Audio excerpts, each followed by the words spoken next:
The red ants there. They are. They do bite you. The town of Pattamadai, a serene and calm place, is a village known for its pattu mats and the community of mat weavers who have been there for over 50 years. It is set amidst vast fields of green with paths winding between them. The river flows along the town, filling temple tanks and watering the different fields of banana and rice. The streets are bare with old houses, like straight out of a movie from the Wild West, just more Indian. The mat making process, as simple as it may look, is interwoven with many layers of emotion, dedication, and skill. The grass is first soaked and then cut up. People from different age groups are involved in the entire mat making process.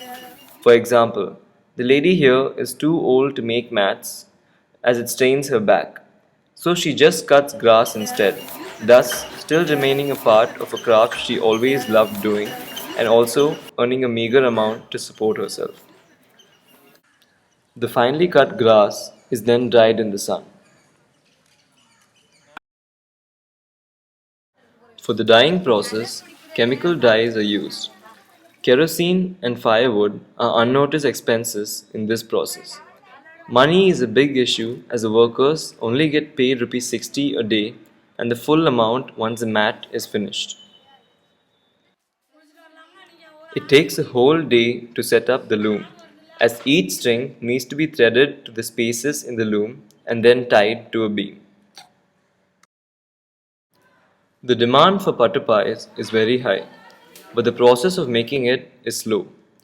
It takes a day to make a normal pie and nearly 3 days to make a Pattupai, as it has far more thinner Korea grass strips and the designs are more detailed. The demand has a time frame, so if the mat makers exceed the time frame even a little, then companies cancel their order, and this affects the craftsmen as the mats they made have to be sold elsewhere.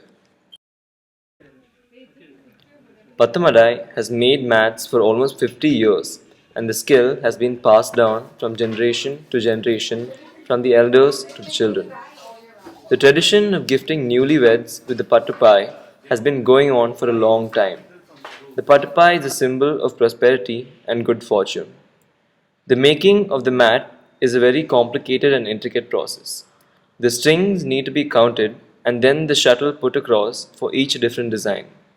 The beams need to be tightened all the time and the strings constantly tied as a lot of them break during the process and the workers stop to tie them back.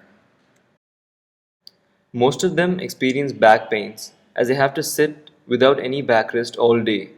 But one of the weavers said that they were used to it and added that there wasn't a craft in the world where some sort of pain was involved.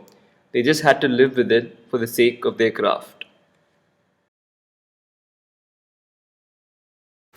The workers, most of them being housewives, leave in the afternoon to cook for their families and return within 2 hours to resume work. In the night, they work under candlelights as there are power cuts every alternate hour from 6 p.m. onwards. Though it strains their eyes, they still continue with their work. The loom or the mat making process has not changed much since its inception, except for the patterns themselves. Most of the elderly workers had learned the craft when they were 10 years old. They all said they watched and learned from their mothers.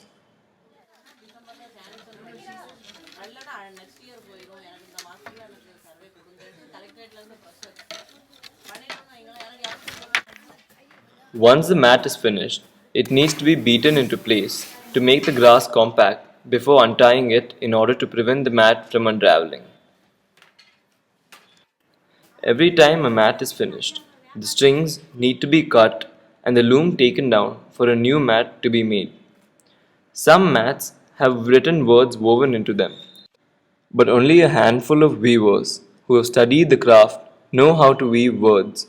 So every time there is wording to be woven, the weaver hands it over to the person skilled in that field.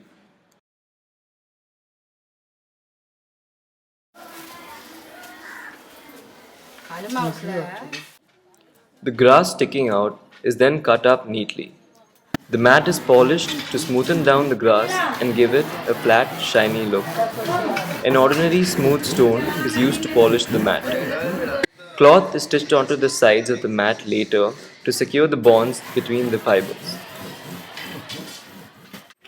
Zenith, the head weaver, said the future of the craft was doubtful as more younger people looked for jobs in the city where the pay was better. The knowledge of the craft, she said, would never die out as nearly all the children are educated in mat making whether they choose to continue it or not.